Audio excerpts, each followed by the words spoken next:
আসসালামু আলাইকুম, শুভ সকাল। দুটি পাখি, একটা স্ত্রী পাখি, একটি পুরুষ পাখি। তো স্ত্রী পাখিটা বলো যে পুরুষ পাখিটাকে যে তুমি আমাকে কতটুকু ভালোবাসো, তুমি আমাকে ছেড়ে উড়ে চলে যাবে না তো? পুরুষ পাখিটা বলো যে না, তোমাকে অনেক ভালোবাসি আমি, তোমাকে ছেড়ে আমি কখনোই কোথাও যাব না। তো এখন স্ত্রী পাখিটা বলে না, আমি তোমাকে বিশ্বাস করি না, তুমি কখনোই আমাকে ছেড়ে চলে যেতে পারো। তা পুরুষ পাখিটা বলে ঠিক আছে, তোমার যত এতই ভয় যে তোমাকে ছেড়ে আমি উড়ে চলে যাব, তাহলে আমার পাখার যে পালকগুলো আছে আমি ছিঁড়ে ফেলে দেব। তো সে কী করলো, পুরুষ পাখিটা তার যে পাখার যে পালকগুলো সে একে একে পালকগুলো উঠিয়ে ফেললো, ঠোঁট দিয়ে সেগুলো উঠিয়ে ফেলে দিল। এখন পুরুষ পাখিটা বেশি দূরে উড়ে যেতে পারে না, যতটুকু ডালে ওঠা বা ডালে নামা বা ডালে থাকা এতটুকু পরিমাণ পারে। তো এখন স্ত্রী পাখিটা খুব খুশি হলো যে না, আমাকে অনেক ভালোবাসে, এখন তো উড়ে কোথাও যেতে পারবে না। হঠাৎ করে কিছুদিন পরে একটি বন্যা হলো, ঝড় বৃষ্টি বন্যা।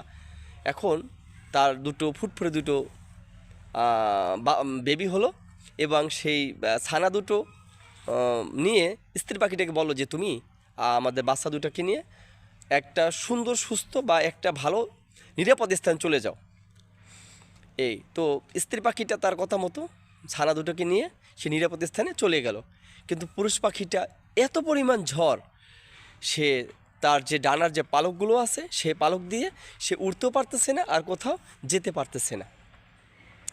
তো এরপর স্ত্রী পাখিটা যে ঝড় বৃষ্টি থামার পর স্ত্রী পাখিটা এসে দেখে যে পুরুষ পাখিটা সে জায়গায় মারা গেল।